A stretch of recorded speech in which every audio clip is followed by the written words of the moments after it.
There's nothing there. I'm coming back.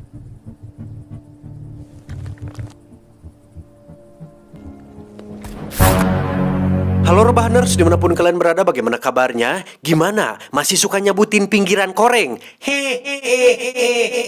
Sebuah film beradrenalin berjudul Sniper The White Raven akan menceritakan tentang seorang guru yang awalnya lemah dan cinta damai seketika berubah menjadi sosok penembak jitu yang sangat jago berkat motivasinya untuk membalaskan dendam kematian sang istri, yang pastinya jenis cerita seperti ini banyak sekali disukai oleh teman-teman semua, sehingga langsung saja pasang handsfree, semitriskan pusus rebahan, kencangkan celana dalam, selamat menonton dan cekicrot.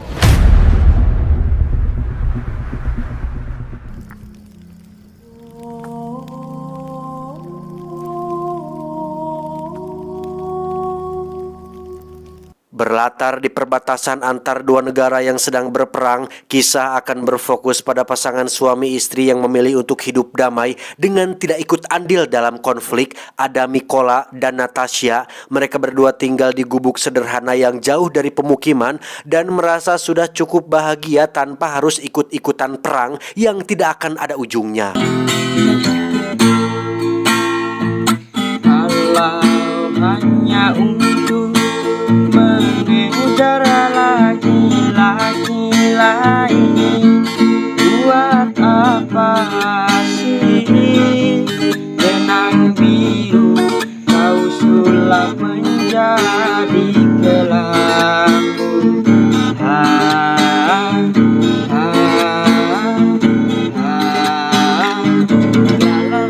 Mikola sendiri adalah seorang guru matematika yang setiap hari berangkat mengajar menggunakan sepeda tuanya, sedangkan Natasha sendiri mengurusi rumah sambil sesekali melukis dan membuat karya seni sesuai dengan hobi dan bakatnya.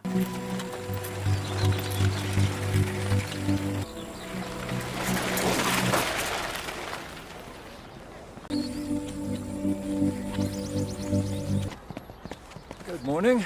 Good afternoon. Good morning. Unpopular series of bloody clashes with the Burkett Special Police saw the killing of over They've even got 100 snipers. protesters. Velocity is calculated by the formula V. Saat mengajar, tak jarang Mikola mendapat perlakuan tidak menyenangkan dari muridnya akibat dirinya yang berasal dari negara sebelah, alias musuh dari negara ini, di mana Mikola yang sabar dan tak suka kekerasan pun memilih untuk diam ketika diperlakukan seperti itu oleh muridnya sendiri. We both know. You don't belong here. Dengan konflik yang sedang terjadi dan berbagai perlakuan yang tidak menyenangkan, Mikola nyatanya selalu merasa bahagia karena ketika pulang ke rumah selalu ada istri yang menunggu untuk digauli, dan itu cukup membuat hari-harinya menjadi lebih berarti dan berkeringat.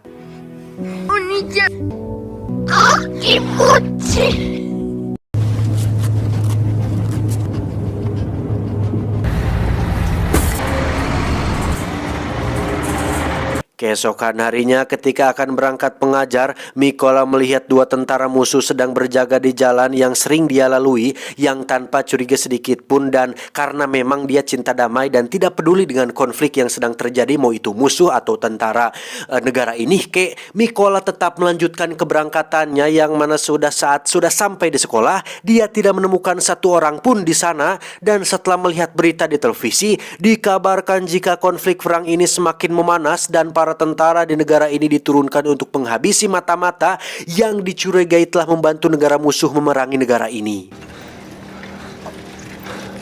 Saat itulah Mikola segera pulang ke rumah dan menemukan dua tentara tadi sedang menyiksa dan baru saja selesai memperkosa istrinya, di mana mereka berdua menganggap jika Natasha adalah mata-mata yang ditugaskan untuk mencari informasi, yang meski Mikola sudah menjelaskan jika dia adalah istrinya, mereka berdua tetap menyiksa dan membakar rumah mereka berdua, yang ketika Natasha kesal dan bermaksud untuk melempar mobil tentara mereka dengan batu, tiba-tiba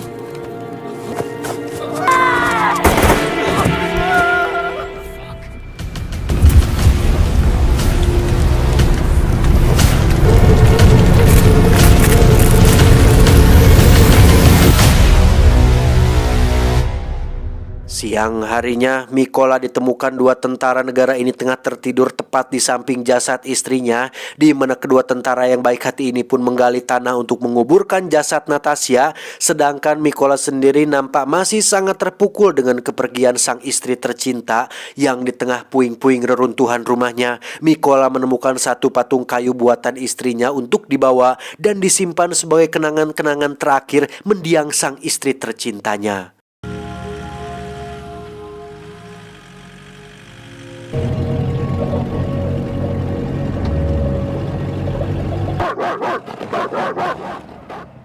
Kedua tentara baru ini pun membawa Mikola ke pangkalan militer untuk diamankan, di mana Mikola yang sudah tidak memiliki tujuan hidup lagi pun tiba-tiba berkata bahwa dia ingin ikut pelatihan militer dan mengusir tentara musuh dari negara ini dan tanah air mereka.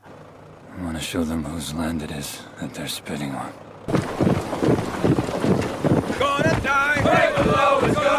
Pada awalnya Mikola mendapat kesulitan dalam berbagai jenis latihan karena ya wajar saja sebagai seorang guru matematika yang cinta damai, anti kekerasan, dan tidak pernah latihan fisik, hal ini cukup sulit baginya. Tetapi dengan motivasi yang kuat dan timing yang tepat, tak butuh waktu lama bagi Mikola untuk bisa menjadi sosok baru, bahkan lebih unggul dari semua kandidat atau relawan yang ada.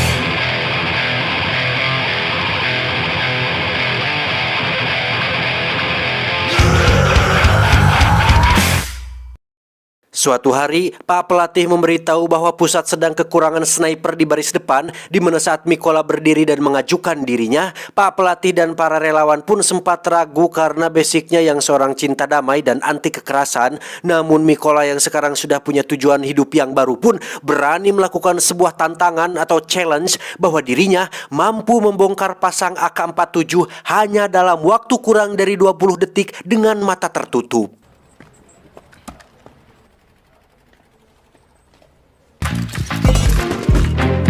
In 18 seconds! Dan ya, Mikola yang sekarang punya nama baru yakni Raven pun berhasil melakukannya dalam waktu hanya 18 detik saja, di mana Bapak Kapten yang menyaksikan ini pun melihat sebuah potensi besar pada diri Raven alias Mikola untuk bisa menjadi seorang prajurit tangguh yang tak terkalahkan. Your stuff inside the... Singkat cerita, Raven dan beberapa relawan terpilih pun dipindahkan ke tempat pelatihan khusus sniper, di mana mereka semua diberikan senapan berjenis SVD atau senapan runduk Dragunov, dan hanya Ravenlah satu-satunya relawan yang diberikan senapan berbeda, yaitu senapan biasa yang sudah tua, yang hal ini sengaja dilakukan karena Raven tidak punya basic militer dan masih baru dalam dunia kemiliteran. Meski diperlakukan berbeda dan selalu mendapat perlakuan tak sama, Raven menunjukkan mental dan tekad kuatnya ketika dia tidak bergeming sedikit pun ketika instruktur menembak tepat di samping tubuh para relawan, yang hal ini merupakan sebagian dari pelatihan sniper bahwa aturan dasar seorang sniper adalah tetap tak terlihat dalam keadaan apapun.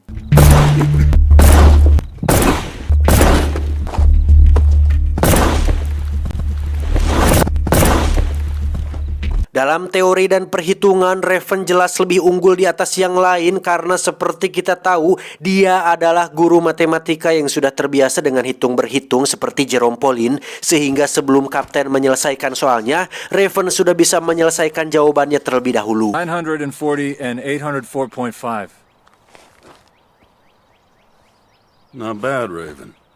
Saatnya ujian menembak, para kandidat diharuskan menembak dalam situasi sulit penuh kabut, di mana saat yang lain menembak sesuai dengan instruksi, Raven tetap sabar menunggu dan tak kunjung menarik pelatuknya, di mana dia menunjukkan kesabaran seorang sniper sejati dengan menunggu waktu yang tepat untuk menembak dan... Code green! Raven, minus. Exam complete. I didn't shoot. +3, Raven. Raven akhirnya resmi diterima di kompi pertama sebagai sniper utama di baris pertama atau di baris depan, yang saat itu juga langsung dikirim dalam misi pembersihan tentara penjaga bersama kaptennya sendiri, di mana Raven dan tim harus membersihkan area tersebut supaya jalur warga sipil bersih dari tentara musuh yang berjaga.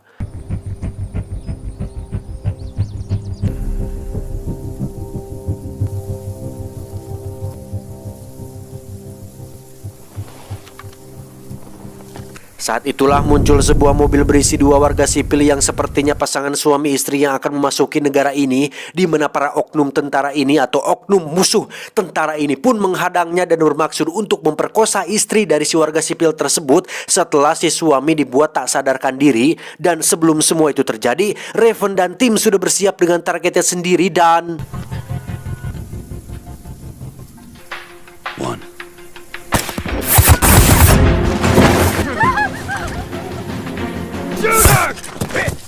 Congratulations on your first mission.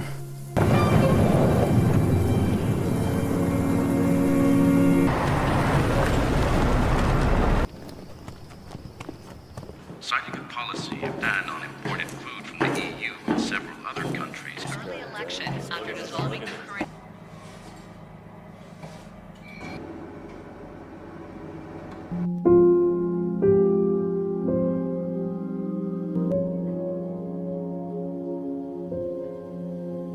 Di sisi lain, lebih tepatnya di area musuh, kita akan melihat dua sniper pihak Raven tengah merangkak perlahan di bawah terik sinar matahari, di mana tanpa sadar mereka berdua sedang diawasi oleh sniper musuh yang katanya terkenal sangat mematikan bernama Sam. Kita panggil saja Samsul. Ini bebenguknya yang rupanya sudah berjam-jam mengawasi dengan sabar mereka berdua dan sudah siap untuk menembak. Namun sebelum itu, Samsul merekam aksinya menggunakan alat perekam untuk sebagai kebanggaan atas kemampuannya yang hebat tersebut.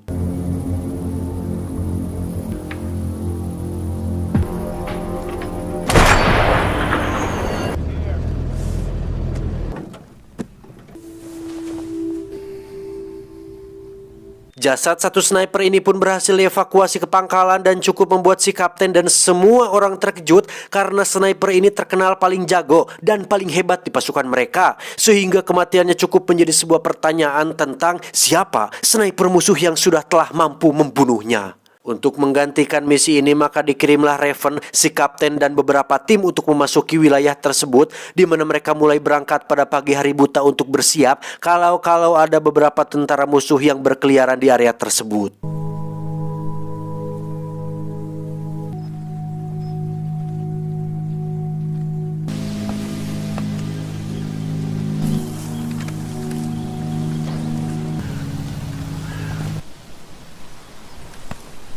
Plus. Dan benar saja, beberapa saat setelah Raven dan tim memasang jebakan, muncullah beberapa tentara musuh yang salah satunya ternyata adalah murid si Raven yang pernah melakukan tindakan tidak menyenangkan, yang karena ini adalah tugas, Raven dan tim pun terpaksa harus membantai mereka semua tanpa rasa kasihan sedikit pun.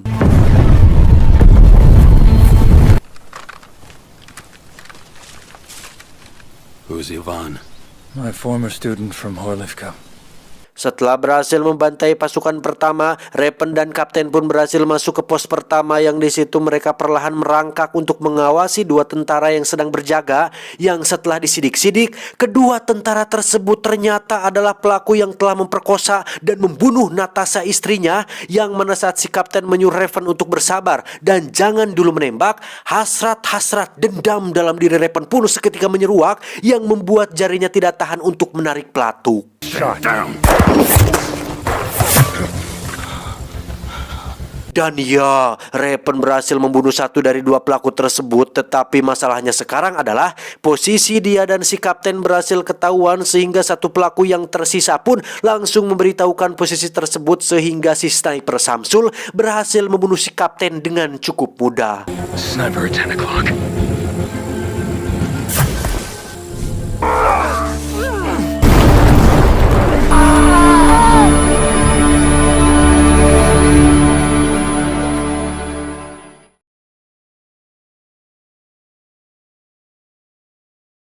Kematian si kapten jelas membuat Raven semakin terpukul setelah kehilangan sang istri tercinta. Kini orang terdekatnya pun harus meninggalkan dia, di mana Raven nekat melakukan misi sendirian untuk menumbangkan 2 sniper musuh di wilayah mereka, yang posisi tersebut cukup menyulitkan karena kedua sniper musuh sudah standby di posisinya masing-masing. Yang satu berada di dalam gedung kosong, yang satu lagi berkamuflase menjadi tumpukan sampah. Dan entah bagaimana caranya, Raven terlihat sudah berada di antara alang-alang sejak berjam-jam lebih dulu dari mereka berdua, sehingga ketika si sniper sampah bergerak mundur karena hayang gagaro pengpelangan, Raven pun langsung menembaknya saat itu juga. Dan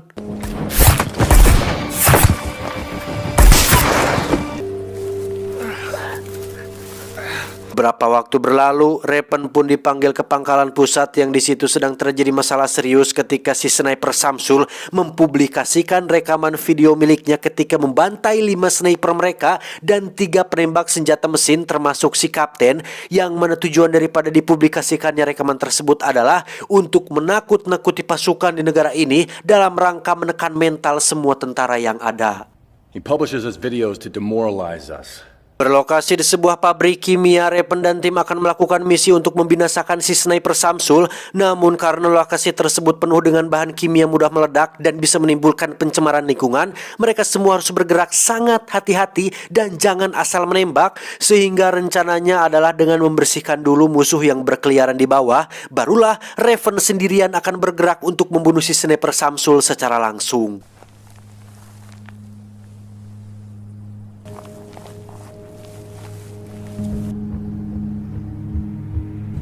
In position. Singkat cerita, mereka sudah sampai di lokasi di mana 10 sniper ditempatkan pada jarak aman untuk siap melindungi pergerakan Raven. Sementara Raven sendiri akan bergerak masuk sendirian dengan membunuh beberapa penjaga yang tidak terjangkau. Yang salah satu dari penjaga tersebut adalah pelaku yang telah membunuh Natasha yang kemarin tak sempat dibunuh. Sehingga kesempatan ini sekaligus menjadi ajang balas dendam atas kematian istri tercintanya. Setelah Raven memberikan aba-aba, ke-10 sniper pun langsung membantai para tentara musuh yang ada di bawah, disusul dengan tembakan beruntun yang ditembakkan oleh satu pengalih perhatian supaya si sniper Samsul tidak mendengar dan tidak menyadari jika pasukannya sudah tewas dan tak ada lagi yang akan melindungi posisinya dari bawah.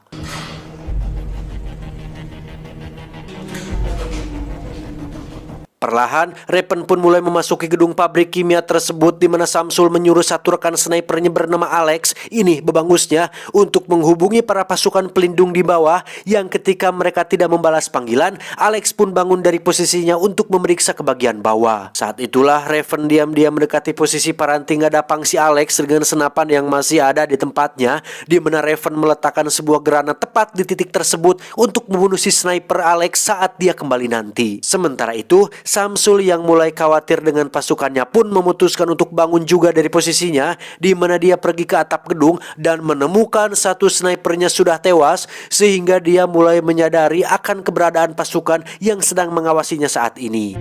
I've got a 200. What happened? Sniper. Ketika Samsul kembali ke posisinya, saat itulah dia melihat patung buatan Natasha terletak di depannya, yang ketika dia sedang heran, tiba-tiba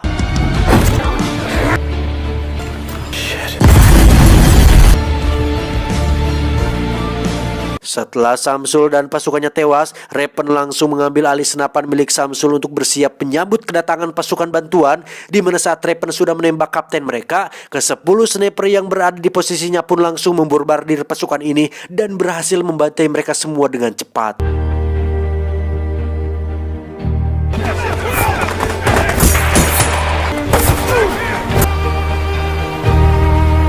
Setelah misi ini berhasil, Raven pun berjalan kembali ke arah rumahnya yang kini sudah lumutan dan tak terurus. Di situ masih terdapat batu cinta damai yang sempat dibuat oleh Natasha, yang karena sekarang dendamnya sudah terbalaskan, Raven pun berziarah ke makam Natasha sekaligus untuk meminta izin untuk melanjutkan perjuangannya.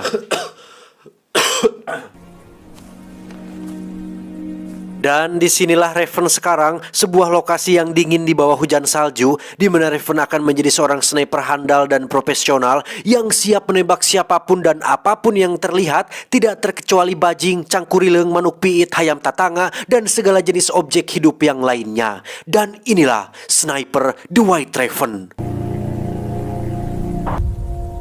Guide thy hand, O Lord. Tamat, ending yang cukup mengrevenkan. Pesan yang bisa kita ambil dari film ini adalah perang adalah permainan yang bisa dimainkan dengan senyum di wajah, tetapi tidak akan ada tawa di hati. Perang tidak pernah menjadi solusi abadi untuk masalah apapun. Ingat wahai para pemimpin, tentara sejati bertarung bukan karena dia membenci apa yang ada di depannya, tetapi karena dia mencintai apa yang ada di belakangnya. Saya John mewakili rakyat jelata mengucapkan terima kasih atas perjuangan para TNI dan sampai jumpa di video selanjutnya. Adios, Upil Naga, Angling Dharma. Cuau, cuau, cuau.